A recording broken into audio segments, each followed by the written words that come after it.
ይህን ሰውዬ አትናቁት እያልኩኝ ነው። በኦሮሞ ፖለቲካ ታሪክ እኔ በግሌ እንዲህ ያለ ፖለቲከኛ አይቻላል።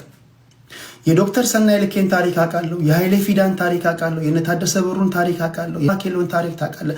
አብይ አህመድ አሊ በአይነትም በይዘትም ለየት ያለ መሪ ነው። በነገራችን ላይ በዚህ ጉዳይ ላይ ግድቡ ተዘረፈ ወደመ እንዲሆነ ሲባል በዚህ ጦርነት ውስጥ በዚህ ሁሉ ችግር ውስጥ በነገራችን ላይ ቤት ስትጀምር እና ፊኒሺንጉ እኩል ነው። ቤት የምትሰሩ ሰዎች፣ ቤት ያላችሁ ሰዎች ታውቃላችሁ። ወገበን ያስይዛል። እውነት ነው ውሸት ነው? አህመድ አሊ በአግባቡ ያልተጠና በብዙዎች የተናቀ መሽቶ በነጋ ቁጥር ጡንቻውን እያፈረጠመ ሲመጣ ያየሁት ፖለቲከኛ ነው አብይ አህመድ አሊ። ክብራትና ክብራን ትልቅ ጭብጨባ ይገባዋል። አደገኛ ፖለቲከኛ ነው። ትልቁ ኳሊቲ ነው። እንድትንቀው ሆኖ ነው የሚቀርብልህ። አንዳንድ ጊዜ ጨርቅ በስኒከር ምናምን ሲያደርግ ችግኝ ሲተክል ምናምን እንደዛ አታርጉ። አህመድ አሊ ኢትዮጵያ የቁርጥ ቀን ልጅ ነው።